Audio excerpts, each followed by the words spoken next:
Well, good morning, everyone. And how are you once again? Welcome to another live this morning. The doctor is in.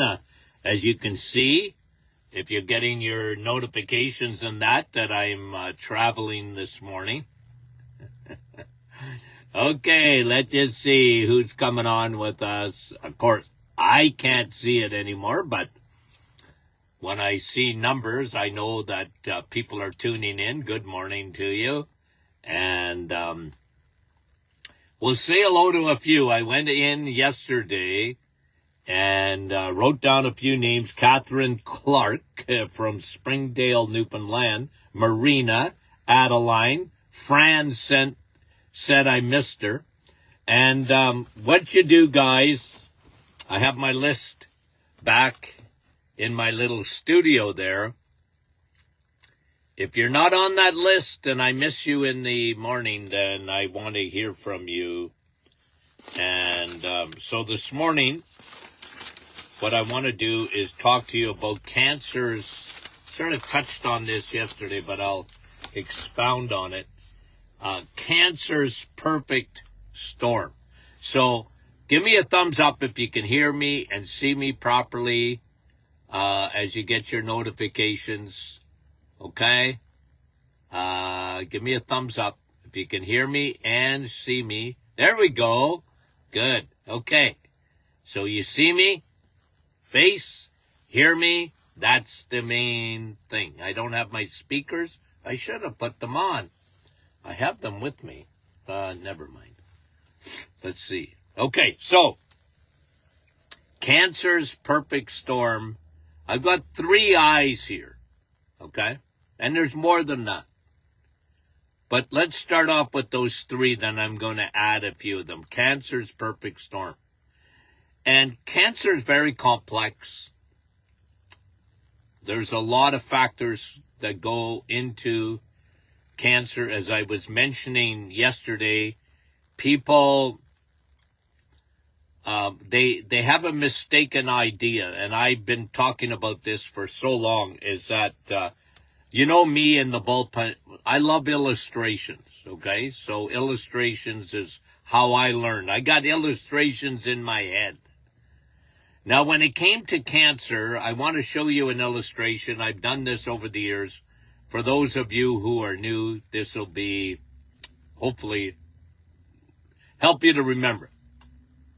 What do you see here? I got a ballpoint pen. Okay? Now, I'm very fussy about pens. I love my pens, okay? Don't let anybody touch my pens. In the office, you knew better than to get after my pens, okay? Anywho, you see the tip of this? You see the tip of the ballpoint pen? If you're listening to it on a podcast, you're not live, well then visualize the tip of a ballpoint pen. You see the size of that? It's not very big, is it? Well, for cancer to grow to the tip, to the size of the tip of a ballpoint pen, takes 5 years. Cancer does not progress rapidly until it's in its late stages.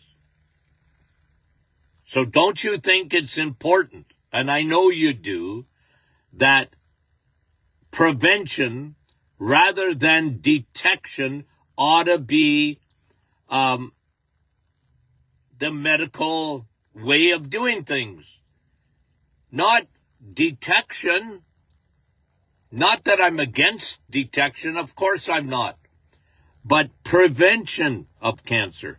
If cancer takes 5 years to grow to the size of a ballpoint pen, the tip of it, not the whole pen, the tip of it. Like, ladies, that's in your breast tissue, a tip this big of a ballpoint pen. Do you think you're even going to feel that? And if you did, it's been there for 5 years. You're always fighting cancer. You're always fighting cancer. When they tell you at, any cancer center, you're cancer-free. They don't know what they're talking about. They really don't. Now, that doesn't mean that the tumor hasn't shrank or whatever, but it hasn't gone away. Chemotherapy, radiation does not cure cancer. You understand what I'm saying? It's a treatment, but it's not a cure. And they've been, pushing that for a long time. I've been against that. Because cancer, again, what they can see, yes, maybe it's gone away, but that doesn't mean you're a cancer-free. Cancer has a way of hiding in your body. That's why it's so complex. Okay? So remember size of cancer. Not big. And only when it gets in the third or fourth stage of cancer does cancer proliferate and take off quickly. Only then. You want to put your body in the best position to constantly keep cancer at bay. Now let's go over some fundamentals of cancer. First of all, cancer needs fuel. Cancer needs fuel. One of the best things, and this is why I preach it so much, not only for cardiovascular disease and diabetes and whatever, one of the best things to keep cancer at bay is not to feed it. It loves glucose. Guys, there ought to be no controversy about that. We've been talking, well, I haven't, but I know the science world has been talking about sugar and cancer since 1928, Otto Warburg, the Warburg effect. The cancer cells were ravenous. He wrote a book about it. He did research on it. It was published. And then, of course, buried. And it's only now, recently, that it's been resurrected again. Cancer needs fuel, guys. Cancer does not survive on ketones. Cancer needs glucose, sugar. Ketones is when you're eating fat and protein, like it's meant to be. God gave it fat and protein together in nature, in eggs, meat, and cheese. This is why I talk about this, guys. Like, food isn't everything in cancer. It isn't. But it's a huge part of it because, again, you have to understand the principle. Cancer needs fuel. All cancer cells need fuel. And they have an antenna for glucose. They survive on glucose. And the process of fermentation. Now, cancer needs fuel. When I'm going to give you 3 eyes, and I think all of them are important. 1, you've already guessed it, insulin. What is insulin? It's a hormone. It's on your side. You need it. You can't live without insulin. Ask a type 1 diabetic. They cannot live without insulin. You cannot live without insulin because insulin is on your side until it's not. Insulin is on your side. It will save your life. It will control your blood sugars. You need to control them, otherwise you can't live. But the flip side of that is if insulin has been used and you spike your blood sugar all the time by eating high either highly processed foods or foods that turn to sugar rapidly, and then sugar itself and fructose. Now you're wearing out your pancreas, and insulin wears out its welcome at the cellular level, and you get a condition called insulin resistance. That is a huge factor in cancer. Not only the growth with glucose, but when the cells become resistant to insulin, you create a cascade of problems. And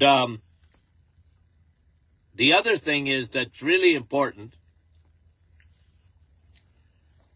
is that insulin is a growth hormone. We teach that. Insulin is a growth hormone. You can't lose weight, by the way, if insulin is present in your blood. Did you know that? Impossible. Because insulin's like a jail guard. It holds on to fat. And you can't burn fat when you have insulin present. But insulin is a growth hormone. It drives growth. Cancer growth. So what do you want to do with that, right? Well, one of the big factors is food. Eat the right food. This is why I have emphasized for 30 years or more more than that, the importance of changing fuels. That's what the reset is, guys. It's a fuel change. You're going from low octane fuel to very high octane fuel. The higher the octane in the fuel, the better your mitochondria work, the less toxins it releases. It's pure. That's why ketones are good for you, the ketone fuel. It doesn't fuel cancer. It's the opposite of that. It fuels your immune system. So one, insulin. Cancer needs fuel. Okay, remember that. The perfect storm is you're giving cancer fuel. If you don't give cancer fuel, you're doing a huge service to yourself. Number two, okay, so insulin. The second I is immune function. Cancer, your body is a cancer-fighting machine, guys. It really is. The more they study T cells, white blood cells, your Navy SEALs of your white blood cells are called T cells. And T cells really are very important, not only to fight viruses and bacteria, but to fight cancer. T cells. They're on your side, your Navy SEALs. They're beautiful. Remember what puts them to sleep? Sugar. What charges their batteries? The sun. Vitamin D.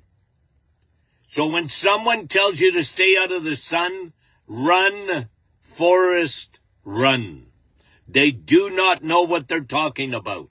The more they study vitamin D, the more they realize the importance of vitamin D for your immune system. T cells, Navy SEALs. And then you have another white blood cell. It's called the natural killer cells. And these guys are very specific to cancer cells. They hunt down cancer cells. Okay? Natural NK, they're called. NK, natural killer cells.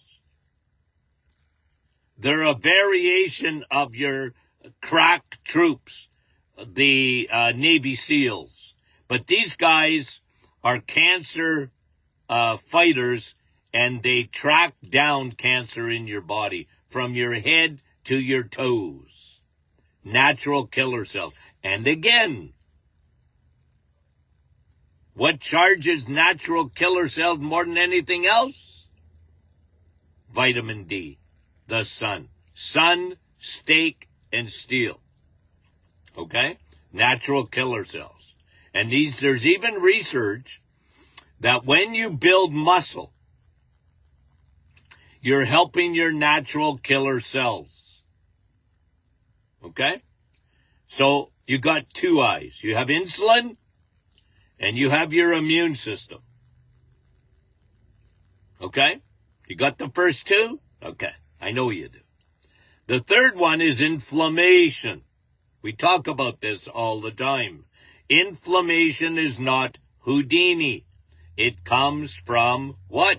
Well, if your insulin's too high, you get insulin resistance, you get inflammation. You eat too much sugar, you get oxidation. Oxidation and free radical damage are problems. Okay? They're problems because oxidation damages healthy cells and can turn them into cancer cells. Oxidation. And we talked about this a lot. Glycation.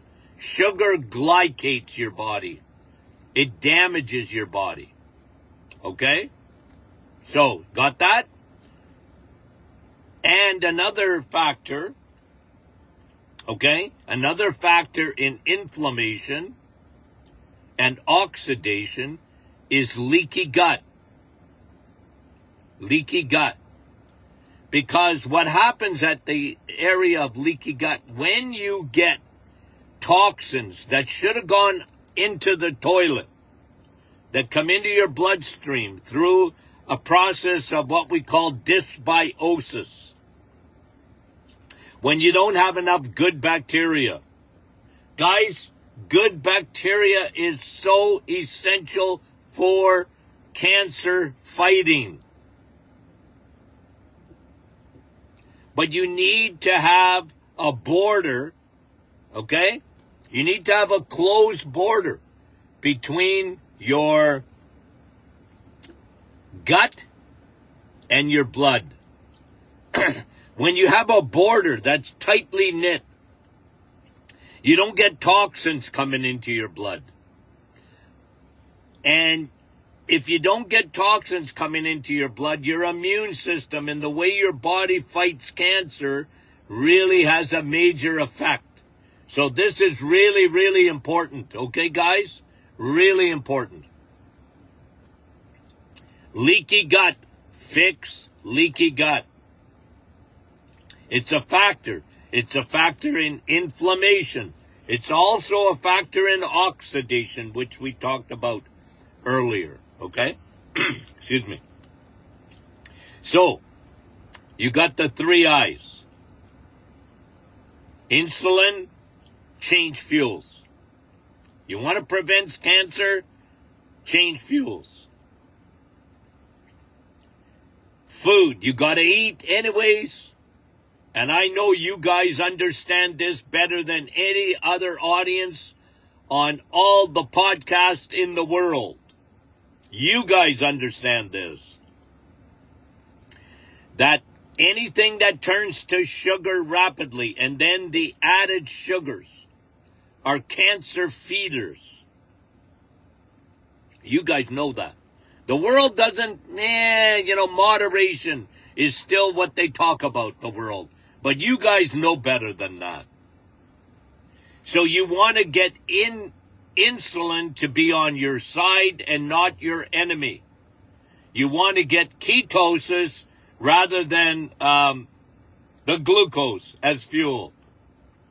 As much as possible. Okay? And then you want to build your immune system. The second I, that immunity. You want your T cells and your natural killer cells to be firing on all cylinders. Excuse me. Let me have a little coffee here. And coffee's good. Coffee fights cancer. Yeah, don't put sugar in it. And then your third eye is that inflammation. Inflammation through the process of leaky gut and oxidation. You want to lower that because inflammation is a driver. It's not the first thing that happens, but it's an issue. Okay? So you get a perfect storm with cancer. Know this. Takes 5 years for cancer to grow the size of a tip of a ballpoint pen. Remember that, ladies, in breast tissue. Remember that, men, in prostate cancer, which, by the way, are really important. And I got a little frog in my throat. Now, let me say this too. Another thing you got to be very careful with is the environment. Okay? The environment, and that is the amount of estrogen floating around. Estrogen is a growth hormone. It drives growth.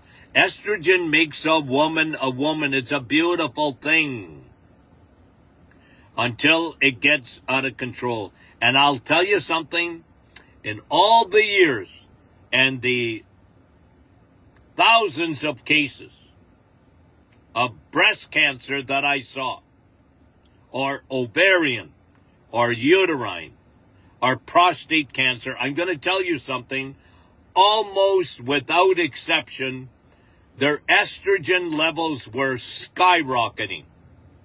And we live in a world of estrogen. The environment is full of estrogen. The plastics, the xenoestrogens, everything in your kitchen just about, from air fresheners to cleaners, and to, you can't get away from it, but we need to lower estrogen. Because we live in an estrogen-dominated world, and estrogen is a growth hormone. You can't get away from it completely, but you can dim it out. Dim it out. That's why I always talk about dim and flax seeds. These are cancer fighters, guys. Okay. You got the memo? Okay. Anyway, a little teaching this morning on that. And we appreciate it. So, guys, thanks for tuning in. A little bit of shorter version this morning. Traveling. Tomorrow, traveling too, but I should be good to get a little bit longer version. Okay, we love you guys, and we appreciate you coming on with us. If anybody I missed in the roll call in the last little week or whatever, I'm not saying the roll call every day, obviously, but if you're not on there and you want me to say hello, okay, put it up there afterwards and I'll read the comments. I can't read them during the program, okay? Love you. Talk to you soon.